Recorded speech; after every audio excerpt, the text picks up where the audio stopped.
Em uma aula durante esse ano, especialmente na aula de vigilância epidemiológica, eu conversei com vocês sobre alguns surtos que vinham acontecendo no Brasil, as epidemias vinham surgindo, e comentei com vocês em relação a um tipo de epidemia especial, falei bem rapidamente durante a aula, de uma epidemia que aconteceu no município do Rio de Janeiro, no início deste ano. Uma epidemia, um surto, na verdade, que aconteceu de infecção pós-operatória por Mycobacterium não tuberculose. E esse detalhe eu vou mandar para cada um de vocês, vou até imprimir se for o caso, mas mandar por e-mail de vocês. Queria que vocês lessem, vou mandar um resumo para vocês em relação ao que aconteceu, porque desse informe, desse surto, vai sair uma questão na prova de cirurgia da UERJ, da qual Humberto falou com vocês, que vai ser dia 4 de novembro. Então, uma questão certa vai ser sobre infecção pós-operatória. Eu queria que vocês depois lessem com atenção que eu vou mandar para vocês, porque dali é um ponto já certo. Vamos lá. Outros detalhes, eu vou orientando vocês, alguns detalhes de relação à atenção básica. Eu vou dar uma ênfase com vocês, em relação, mando por e-mail também de vocês, só para dar uma dica bem especial em relação ao que vai realmente cair, fora a matéria em geral, mas o que tem certeza que vai cair na prova da UERJ. Beleza. Hoje, vocês teriam a última aula de medicina preventiva do curso. Teriam.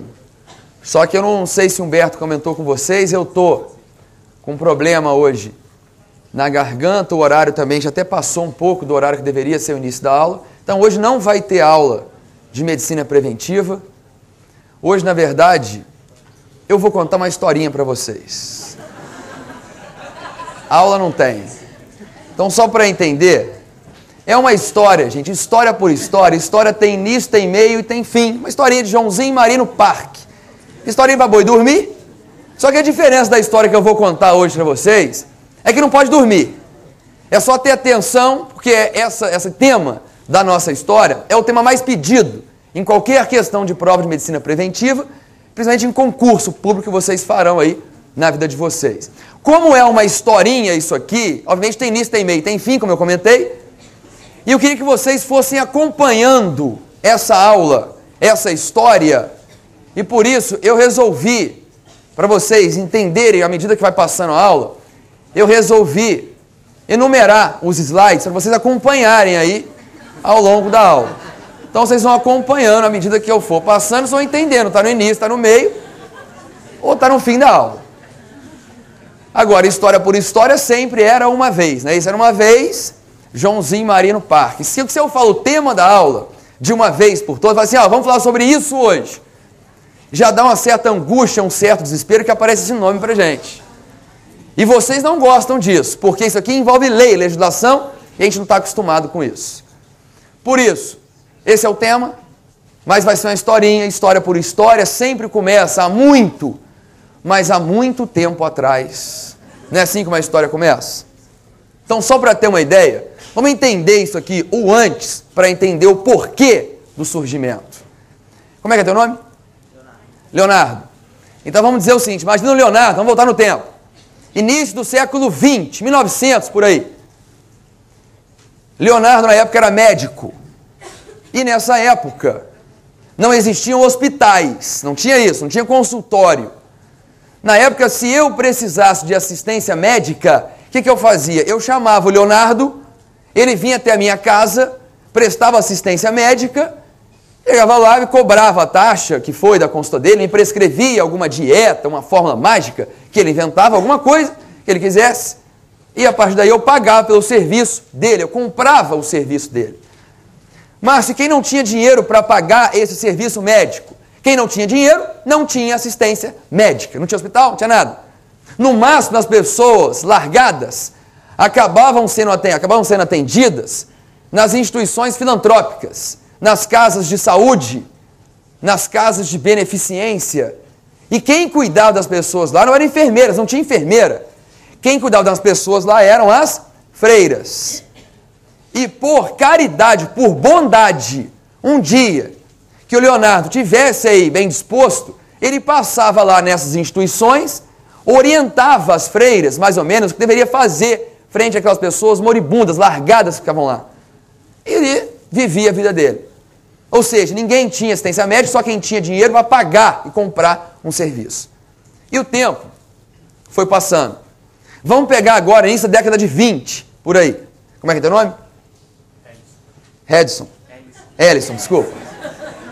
Ellison.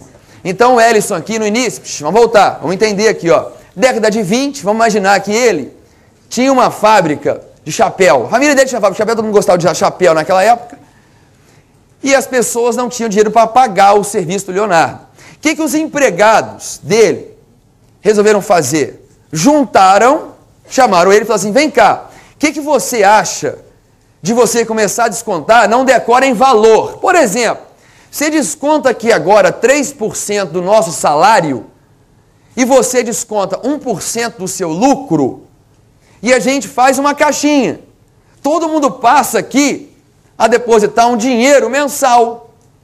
E a gente vai formando essa caixinha para quê? Porque se um dia alguém de nós aqui, empregados dele, ficar doente, o que a gente faz? A gente chama o Leonardo, ele vem até aqui, eu tiro um dinheiro da caixinha e pago pelo serviço dele. E se lá na frente eu aposentar ou morrer por algum motivo, que essa caixinha também sirva para a minha aposentadoria ou para a pensão da minha família. O que você acha disso? Ah, gostei. Então as pessoas começaram a criar nessa época essas caixas de aposentadorias e pensões, que pagavam por serviços médicos se necessitasse, ou por uma pensão ou aposentadoria lá na frente. Quem fez isso? As instituições começaram a fazer, por exemplo, os bancários se reuniram e fizeram isso, os ferroviários, os comerciários fizeram isso, os industriários, os marítimos. Então eles se uniram e formaram essas caixas. E o tempo passou. Aí você pula para a década de 30. Nessa época, não sei se vocês lembram, quem assumiu vestibular, a presidência do Brasil na época? Getúlio Vargas. Vargas, na época, como presidente, e o mundo inteiro começando a esboçar ideias de começar a dizer que o mundo deveria, que os países deveriam cuidar melhor da saúde da população. E que o Estado, a União, deveria participar disso. E por isso, na época, Getúlio tinha duas correntes para seguir. Ou ele seguiria a corrente europeia de divulgação de saúde, que era a medicina. Boa, a medicina era baseada em prevenção de saúde, em construção de postos de saúde, prevenção de doença europeia. Ou a corrente americana, que na época existia uma pessoa que defendia fielmente nos Estados Unidos, John Hopkins, que defendia a construção de hospitais. Medicina boa é medicina que tem um hospital, que eu levo a pessoa lá e curo o sujeito lá. Getúlio tinha duas opções, ou seguir a corrente europeia de prevenção, americana de cura. Qual ele seguiu? A americana, óbvio.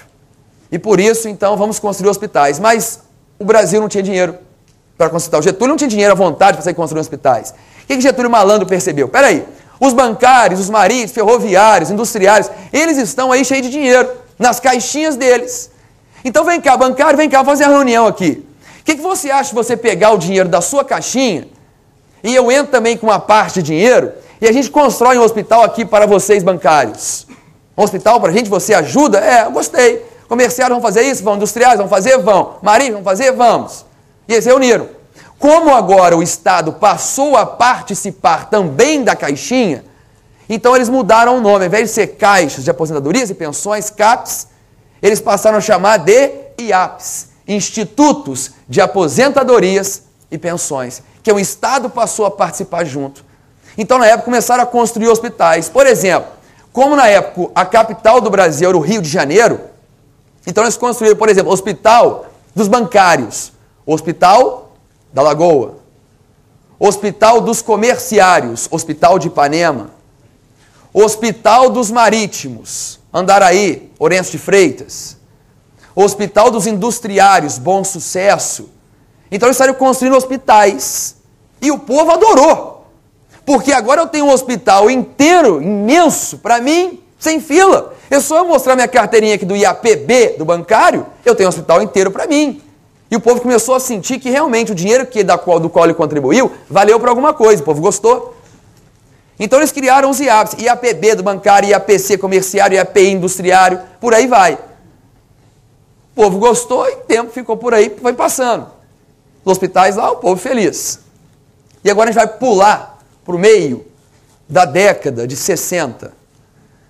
1960 e tantos, os militares assumiram o poder no Brasil e assumiram o poder, perceberam que já tem mais de 20 anos que eu gastei dinheiro construindo os hospitais.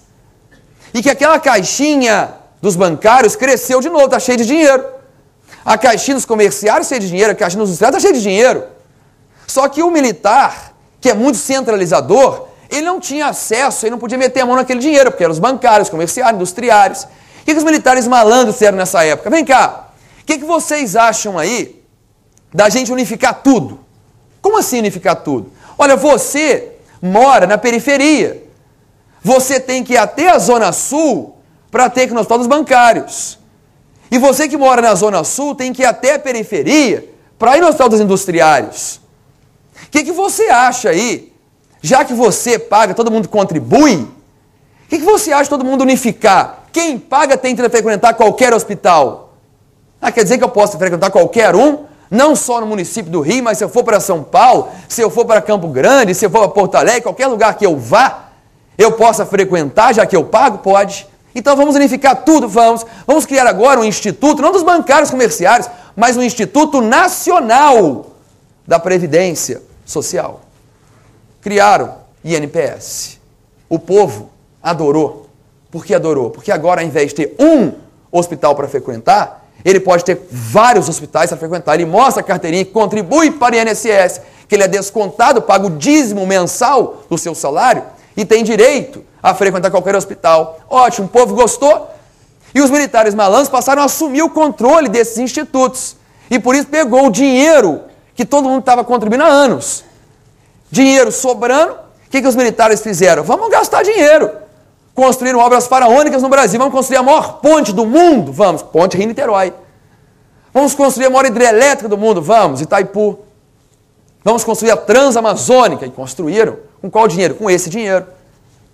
Só que os hospitais lá da década de 30, 40 que foram construídos, estavam começando a ficar sucateados. O que eles fizeram? O dinheiro não faltava. Como é que é teu nome? Vitor. Então, Vitor, vem cá, você quer construir um hospital? Início da década de 70. Quer construir um hospital? Vitor, como assim? Eu não tenho dinheiro para construir um hospital inteiro. Não, dinheiro não é problema, dinheiro eu tenho. Eu tenho de sobra. E eu te dou o dinheiro, você me paga em 20 anos, a perder de vista, sem juros. E juros comia solto na época. Ele, gostei da ideia. Agora, eu quero uma coisa. Eu quero que você coloque para mim lá, construa um hospital de ponta, eu te dou o dinheiro e você me paga sem juros. Eu quero um hospital com a última tecnologia mundial. Eu quero um hospital com ultrassonografia. Eu quero esse hospital aqui para mim. E o Vitor, beleza, me dá o dinheiro, eu faço. E o dinheiro do público acabou financiando o sistema privado. E você constrói, quando ficar pronto, eu quero que você disponibilize alguns leitos, porque se eu precisar, eu uso fruto do teu serviço e pago pela internação, os procedimentos que você realizar. Pago porque os pacientes internarem para você. Eu quero só que você construa o hospital para mim. Beleza. Ele construiu o hospital, ficou para ele o hospital, pagou a perder de vista, pagou a merreca, quase nada, porque os juros começou, pagou em 20 anos. E nessa época, a roubalheira, gente, corria solto no Brasil. Por que corria solto? Só para eu entender, porque o controle em Brasília, já nessa época, o controle unificado, um controle único. Então, o que acontecia em cada região, ninguém tomava conta direito. Nessa época, eu conheço vários exemplos que anestesista fazia 2 anestesias ao mesmo tempo em hospitais diferentes com mais de 1 hora de distância. E ninguém controlava isso, colocava lá horas de centro cirúrgico, gás anestésico consumidos, isso e aquilo, ninguém tomava conta, todo mundo roubava. E a roubalheira era imensa. Pagava a produção e eu começava a inventar procedimentos aqui que eu nem realizei. Então eles começavam a fazer isso. E é interessante que década de 70, nessa época, onde o dinheiro foi gasto com obras faraônicas, o dinheiro foi gasto financiando o sistema privado. O dinheiro foi gasto porque as pessoas me roubavam. E nessa época, as pessoas que estavam há 30 anos contribuindo, começaram a aposentar. Me dá o dinheiro. Não tem dinheiro. Como assim não tem dinheiro? Eu estou pagando há 30 anos a Previdência. Cadê o meu dinheiro? Não tem dinheiro. A Previdência faliu. Mas como faliu? Está todo mundo pagando há 30 anos. Faliu porque gastou dinheiro que não devia gastar. As pessoas contribuíam para aposentar com 20 salários mínimos. Olha, agora eu só te tenho condições de dar 7 salários mínimos, eu não tenho condição de pagar nada. Então o caos começou a se instalar, porque a Previdência faliu, roubalheira imensa, gastou dinheiro que não tinha que gastar, e os militares na época no poder, já pegando aí, ó, finalzinho da década de 70, 77, nessa época, o que eles fizeram? Vamos tentar controlar. Está todo mundo aposentando contra mim agora, eu não tenho dinheiro para pagar as pessoas. Vamos começar a controlar, limitar um pouco os gastos. Tentaram controlar os gastos do INPS. Como? Vamos botar agora um teto financeiro. Só pago 100 glicemias por mês para esse hospital. Eu só pago 10 radiografias de tórax. Eu só pago tantas cirurgias, tantos procedimentos. Começou a tentar limitar. E com uma jogada de marketing, tentando, na verdade, dizer que fez alguma coisa para a Previdência, melhorar a Previdência, o que eles fizeram? O que era INPS, vamos mudar o nome. Vamos agora chamar de Instituto Nacional da Assistência Médica da Previdência Social, chamaram de INAMPS. Não mudou nada. Só tentaram controlar alguns procedimentos, alguns gastos. E é interessante como eles continuaram a limitar, para tentar evitar o roubo. Gente, malandro tem em todo lugar. Então, se começa a limitar de uma maneira, eles continuam a roubar de outra. E aí alguns hospitais, aqui até do Rio, na época ficaram famosos mundialmente, porque teve hospital aqui que foi campeão mundial, nessa época, em câncer de pênis. É isso, começaram a inventar aqui, ó. Então tem muito câncer de pênis aqui, não tinha limite para isso. Ó, o hospital aqui teve até parto em homem. Eles faziam isso. Porque se existe um limite aqui, então eu aumento para lá. E ninguém controlava. Eu começo a aumentar. Entrava uma criança com quadro respiratório agudo e tinha que radiografar. Não, não pode radiografar mais, porque a cota já bateu. Olha, senhora, mãe da criança, a gente não pode mais radiografar o seu filho para investigar, porque o INAMPS não paga mais nada para a gente. Não, mas eu contribuo para o INAMPS. Não, mas ele já limitou, ele não tem como fazer. Ou eles cobravam dessa senhora particular esse exame, já que o INAMPS não pagava mais depois do teto, ou chegava o diretor e falava assim, não, olha aqui, pode liberar. Mas como assim liberar? Eles não vão pagar a gente, diretor. Não, não, pode liberar. Aí liberava. E aí? O que o diretor fazia? Entrava logo depois um cadáver, um homem morto, na emergência, acidente de trânsito morto. O que eles faziam? Escreviam lá. Diretor, deixa comigo esse aqui, ó. Paciente de 20 e poucos anos, deu entrada na emergência após acidente automobilístico, um quadro de hipotensão arterial, abdômen distendido, foi encaminhado ao centro cirúrgico, submetido à laparotomia exploradora, feito a esplenectomia, rafia de fígado, fez isso, aquilo mais. O paciente evoluiu mal, necessitou de tantas transfusões de sangue, bolsa que tivesse na época, foi encaminhado ao centro de terapia intensiva, revolução da época, BIR de Mark 7, FO2 100%, ficou entubado. O paciente teve parada cardíaca, reanimação com a droga de última geração da época, bicarbonato de sódio em parada, feito tudo o que tinha que fazer e o paciente, infelizmente, faleceu. Conta desse cara que chegou morto, 1 milhão de alguma coisa na época. Radiografia da criança que gastou 10 reais, que fosse, 10 cruzeiros, paga a radiografia, o resto eu ponho no bolso. Ou seja, a roubalheira continuava. Então, não adiantou ter INAMPS. Não adiantou nada, porque eles gastaram o dinheiro e agora está todo mundo sem dinheiro. Ou seja, entrando aí década de 80, finalzinho aí com esse INAMPS que não adiantou nada, existiam vários problemas em relação à saúde no Brasil. Para começar, as pessoas discutiam o fato do acesso à saúde ser um acesso restrito. Só quem tinha dinheiro para pagar tinha acesso à saúde. Se eu sou um trabalhador formal e desconto esse dízimo meu, eu tenho acesso. Se eu sou desempregado ou trabalhador informal, eu não tenho acesso à saúde. Só para dar um exemplo, médicos na época, como não eram empregados, às vezes nós somos autônomos, eu quero ter o INAMPS, o INSS, pode ter. Nessa época, os trabalhadores descontavam 8% do salário para o INPS, para o INAMPS. E a empresa dava também 8%. Então, se o autônomo quisesse, ele tem que fazer o que o empregado faz e o que a empresa faz. Ele pagava 16%. E pagava. O acesso, então, era só para quem tinha dinheiro para comprar este serviço do INPS, como se fosse um plano de saúde que existia. Isso aqui. O pobre, o desempregado, ele não tinha dinheiro, não tinha direito a ter saúde. E o tempo todo eu estou falando com vocês, hospital, hospital, hospital. Se ficar doente, vem aqui, quem tinha acesso, que eu te curo. Existia uma ênfase curativa. Até porque a medicina no Brasil nessa época, reparem o seguinte, era uma dicotomia ministerial que existia. Como assim, Márcio? Até agora eu falei em algum momento em Ministério da Saúde, eu falei em saúde? Não, eu falei em Ministério da Previdência. Quem cuidava da saúde no Brasil era o Ministério da Previdência. Ele era responsável, ele tinha o dinheiro e controlava os hospitais, as doenças. O Ministério da Saúde fazia ações preventivas, essa era a função. E quais ações preventivas? Mal e porcamente, vacinação, que era um lixo na época, e saneamento básico. Ou seja, o Ministério da Saúde não fazia nada, que era o preventivo que eles diziam, que era muito ruim. E a Previdência, era quem tinha o dinheiro, fazia uma medicina muito mais baseada em cura. Se ficar doente, vem ao hospital, quem tem direito que eu trato. Assim funcionava. E o que eles diziam ser importante lá em Brasília, tinha que ser assim no Brasil inteiro. Não importava a realidade da sua região. Não importava a opinião das pessoas que são atendidas por esse serviço, o povo em si. A medicina era ditatorial, assim a gente caracteriza. Ou seja, existiam vários problemas. Então, entrando na década de 80, em função disso tudo aqui, mais a Previdência que estava falida, as pessoas começaram a se revoltar. As discussões começavam a aparecer em torno desse problema. E as pessoas começaram a propor, vamos propor uma mudança, vamos mudar isso aqui, vamos reformar a saúde. Propuseram a reforma sanitária.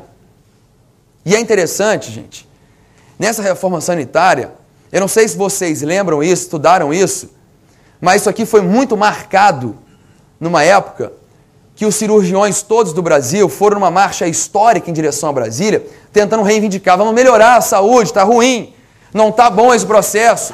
Então eles caminharam até lá para reivindicar uma melhora no serviço de saúde, que o acesso era restrito, a ênfase era curativa. Então foram os cirurgiões para lá para tentar reivindicar alguma coisa. E a partir da discussão que eles foram para lá, eles chegaram até a conclusão, vamos inventar em 83, sem decorar dia, certo? Mas em 83, eles criaram o tal do Plano CONASP, as Ações Integradas da Saúde, AIS. O que é isso? Eles disseram o seguinte na época, olha, vocês aí em cima estão tomando conta. Agora, é muito mais fácil eu, município, eu tomar conta porque eu conheço a realidade da minha região. Eu sei qual doença que é importante aqui, a ênfase tem que dar para tal doença dessa região. Então, eu que devo cuidar, Plano CONASP. E digo mais, e eu cuidando, eu preciso de um fundo único, de um único dinheiro. Eu não preciso ter um dinheiro para previdência, para cura, um dinheiro para prevenção, saúde, não. Me dê um único dinheiro que eu sou capaz de integralizar a prevenção e a cura ao mesmo tempo, com ênfase em prevenção. As ações integradas de saúde, eu consigo integralizar a prevenção e cura juntos. Não é previdência faz uma coisa, saúde outra, não. Eu integro os dois. Com um único dinheiro. Até que em 86, o grande marco da reforma sanitária, que marcou a reforma sanitária, aconteceu na 8ª Conferência Nacional de Saúde, dizendo um padrão mundialmente, começava a discutir que saúde não é ausência de doença, mas saúde agora é um direito de todos, é um dever do Estado. Em 86.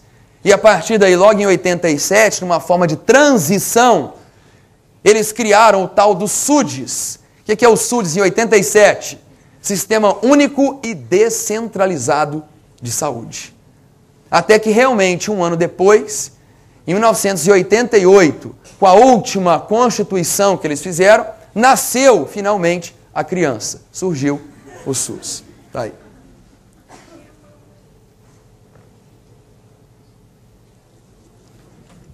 O que eu quero que vocês entendam. O SUS, ele foi criado quando? Em 88. Ele nasceu aqui. Depois de anos e anos de discussões, de mudanças, revoltas, o SUS nasce realmente em 88. Ele nasce com qual função? Com a função de solucionar os problemas que existiam. Porque o acesso que era restrito com o SUS, o acesso passa a ser um acesso universal, em que saúde é um direito de todos, todos têm direito, acesso à saúde. A ênfase, que era uma ênfase curativa, agora me dê um único dinheiro que eu sou capaz de integralizar a prevenção e a cura, com ênfase em prevenção. Quero deixar o Brasil mais equilibrado, vamos promover a igualdade, vamos promover a equidade no Brasil. Então vamos integralizar prevenção e cura com ênfase em prevenção. Vamos promover a igualdade, a equidade. O que era ministerial, Brasília, vamos a partir de agora dividir os poderes, vamos descentralizar. E descentralizando, vamos regionalizar. Porque quem deve tomar conta da saúde não é o Ministério da Saúde. Quem deve executar a saúde, que conhece a realidade da sua região, é o município. Vamos regionalizar. E que o município, tomando conta, que ele seja capaz de exercer uma medicina mais inteligente, em que todo mundo tem que ter posto de saúde para todo mundo, porque 90% dos problemas de saúde são resolvidos em um posto. Se necessário, um hospital. Se necessário, a diálise, mas que a porta de entrada não seja mais o hospital. Então vamos hierarquizar a medicina em níveis de complexidade. Nem todo mundo precisa de hospital, nem todo mundo precisa de alta complexidade, diálise, transplante. Então vamos botar inteligência nesse processo, hierarquia, complexidade nessa história. Vamos regionalizar, hierarquizar. O que era ditatorial, que eles diziam, e o povo, que é quem sofre, não participava em nada das decisões, que o povo participe, que o povo fiscalize e tome conta do que está acontecendo. Vamos promover a participação social. Ou seja, a partir dos problemas, o SUS chegando com as soluções, veio criando os seus princípios. E esses são os princípios do SUS. O problema é que a gente está lidando com lei, com a Constituição. Então a gente vai começar a lidar, como eu já falei com vocês, em preventiva, gente. Existe muito o aspecto formal, a formalidade da linguagem que eles usam. O que eles falam? Universalização. O que quer dizer, gente, universalização? Vamos ficar mais simples isso aqui, para as questões de prova quando caem para a gente lá. Universalização quer dizer o quê? Acesso para todos, liberado para todo mundo. Todo mundo tem acesso, direito à saúde. Só que isso, só para entender, causou uma revolta muito grande em muita gente. Por quê? Porque imagina vocês, que vocês estão aí há 20, 30 anos depositando um dízimo mensal, contribuindo para construir o hospital. E tem hospital para você, mostra a carteirinha lá do INAMPS e entra. E de um dia para o outro, você acorda de manhã, vai para o hospital e tem uma fila de dobrar a esquina com qualquer pessoa que não contribuiu, agora está lá à vontade para poder ser atendido de graça. Então muita gente ficou revoltada com isso. Qual foi a justificativa que eles deram para liberar acesso para todos? Todo mundo paga imposto. Quer ver o mendigo? Fala assim, o Zé Povinho, o mendigo que está lá na rua, ele ganha o dinheiro. O dinheiro que ele ganha, o que ele faz com o dinheiro que ele ganha? Ele vai fazer comprar o quê? Cachaça. Do dinheiro da cachaça, 95% vai para imposto. O mendigo vai lá e compra um cigarro. Não mais que ele não tem dinheiro, mas ele compra um cigarro avulso. E do cigarro que ele compra, mais ou menos 95% do dinheiro do cigarro vai para imposto. Ou seja, proporcionalmente, o mendigo, ele paga mais imposto que a gente. Do dinheiro que ele gasta, faz isso que justificar. Porque 95% do dinheiro que o mendigo gasta é do imposto. Então foi a justificativa que eles deram para universalizar. Todo mundo paga imposto aqui no Brasil. E tem gente que paga até mais, proporcionalmente. Então todo mundo está liberado. Vamos integralizar. O que significa integralizar? Com um fundo único, um dinheiro único, eu sou capaz o quê? De prevenir e de curar. Mas minha ênfase tem que ser, a partir de agora, a prevenção. Vamos promover a equidade. E equidade significa erro em questão de prova. Por que erro? Porque isso aqui, gente, para promover a equidade, para deixar o Brasil mais equilibrado, mais igualitário, a gente tem que pegar os nossos recursos, a gente tem que pegar o nosso tratamento e fazer isso aqui de forma desigual. Como assim desigual para atingir igualdade? Esse é o princípio da equidade. Porque é somente reconhecendo as diferenças que existem no Brasil, regionais, locais, você vai conseguir atingir o equilíbrio. Porque se dentro do Brasil tem regiões que necessitam de mais dinheiro, mais recurso, por exemplo, na região norte, na região nordeste, que eu invista mais dinheiro lá para que lá melhore e equilibre em relação ao nível nacional. Se dentro da sua cidade tem área de favela, tem área mais nobre, que eu distribuo os recursos de forma desigual, porque lá o meu recurso tem que ser investido para medicina muito básica, saneamento básico, medicina simples.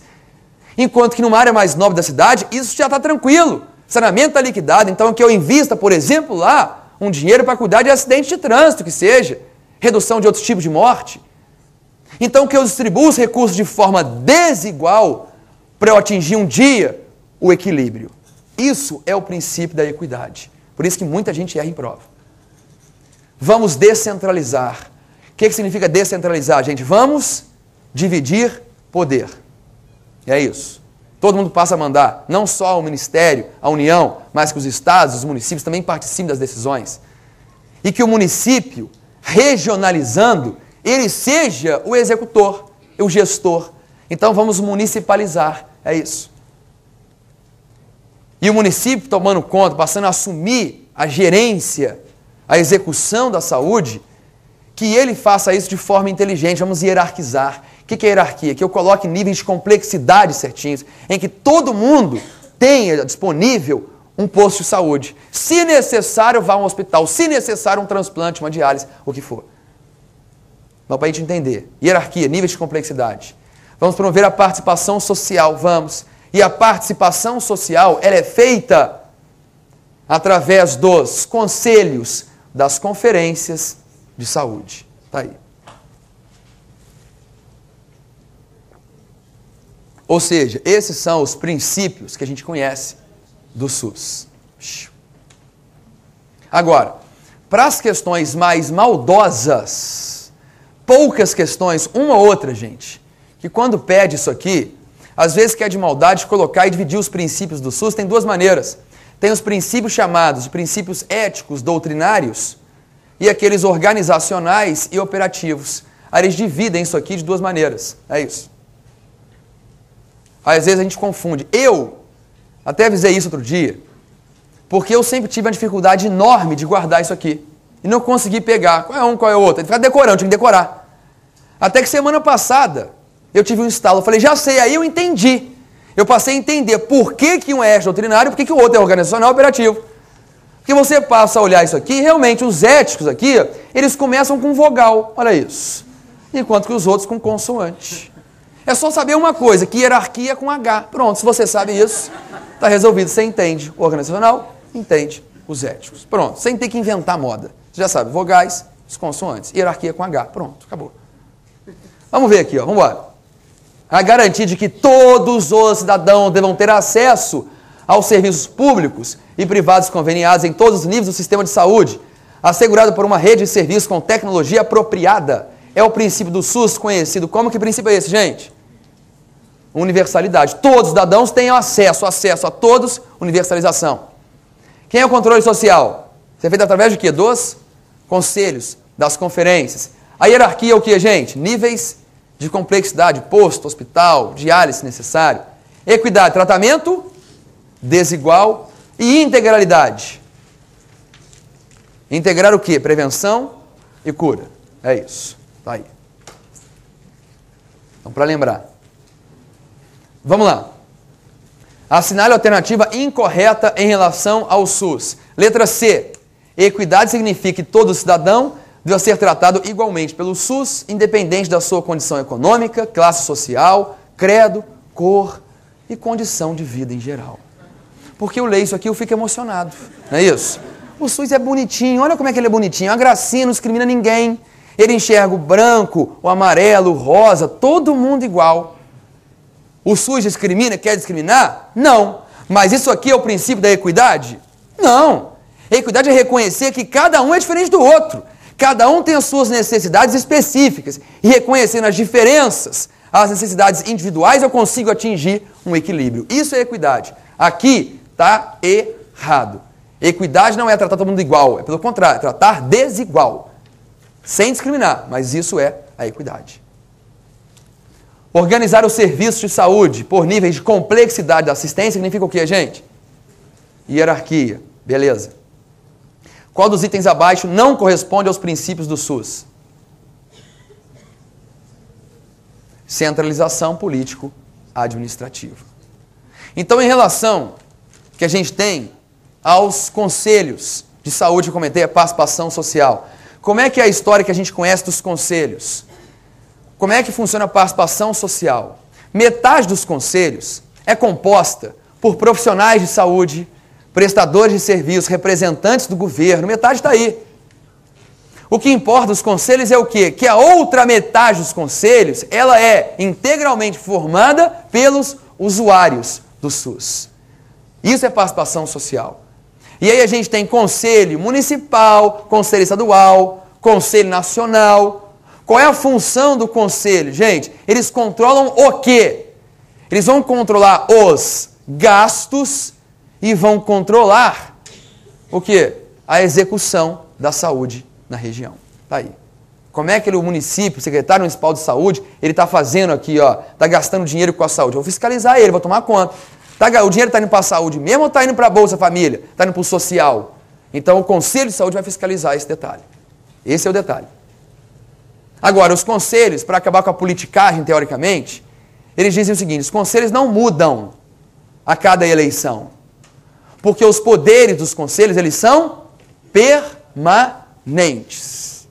E ainda assim, o que eles falam lá não tem que ser depois que eles decidem, aprovado na Câmara de Vereadores, numa Assembleia Legislativa, não precisa. O que eles falam, eles afirmam, e tem que ser assim. Então a gente vai dizer que eles falam e deliberam. Falou, é isso. Não tem que ser aprovado depois, não consultado depois, não. Então os poderes dos conselhos, quero que vocês guardem dessa forma, que está na lei. São permanentes e deliberativos. De quanto em quanto tempo que os conselhos se reúnem, gente? De mês em mês. A reunião, ela é mensal.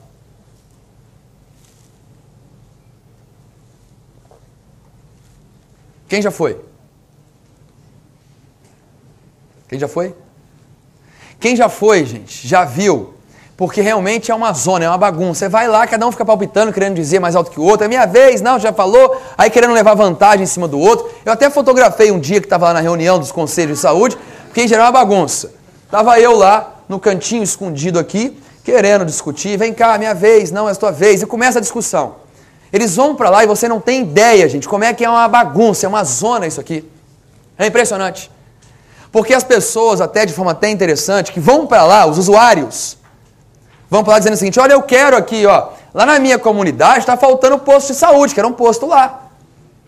Lá na minha comunidade está faltando médico, que era um médico lá, remédio lá. E consegue, está pleiteando logo com quem manda ali, que vai fiscalizar os gastos, a distribuição, a execução da saúde, aí coloca lá. Aí esse cara que conseguiu para a comunidade dele o médico, o posto de saúde, daqui a pouco ele quer ser vereador. Aí as pessoas começam a usar os conselhos de saúde para ser um cabide aí, para entrar como vereador depois, para ganhar favor para a comunidade. Acaba que o conselho realmente fica uma zona. Quando isso aqui é feito de forma correta, vai lá o representante dos renais crônicos pleitear: cadê a ciclosporina? Os pacientes foram transplantados e está faltando aí, estão rejeitando o rim. Cadê os remédios aqui alternativos para AIDS? Cadê o remédio para hanseníase? Os representantes vão lá da população para pleitear, como os usuários lá querendo ter o serviço do qual o SUS deveria oferecer. Aí é correto. Mas, em geral, é isso aqui que a gente observa: é uma bagunça, é uma zona, os conselhos. Até comprados, às vezes. Mas não vou entrar nesse detalhe. Conferências. Os conselhos de conferência, participação social. Aqui, da mesma forma que os conselhos, existe uma paridade, ou seja, uma porcentagem da qual os usuários representam também nas conferências. Tem conferência da mesma forma, municipal, estadual, nacional. Agora, a conferência, para começar, diferente dos conselhos, elas acontecem de quanto tempo, gente? De 4 em 4 anos.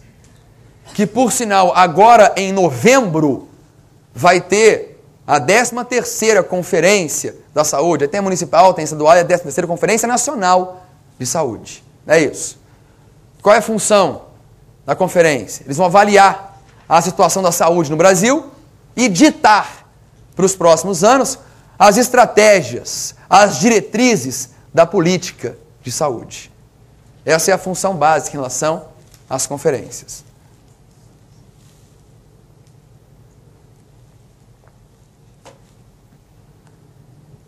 Vamos lá. Vou amarrar o que eu estou falando aqui. Para amarrar, para não perder o fio da meada. Vínculo cerebral dos princípios do SUS. Acesso a todos é o que, gente? Universalização. Prevenção e cura é o que? Integralidade. Tratamento desigual, equidade. Dividir poder. Descentralizar. O que é municipalizar? Regionalizar. Nível de complexidade é o que? Hierarquização. E o que é conselho de saúde? Participação popular, participação social. Está aqui. Em relação aos conselhos de saúde, seus poderes são permanentes e deliberativos. O usuário nos conselhos, 50%. Eles controlam o que os conselhos, gente? Os gastos e a execução da saúde. A conferência acontece de quanto tempo? 4 em 4 anos. O que elas criam? As diretrizes da saúde. Está aí. Quem entende isso aqui da aula até agora, quem entendeu, captou essa parte da aula, já sabe quase metade da aula de SUS. Só com isso aqui. Vamos ver aqui, ó. E aproveita e guarda um detalhe.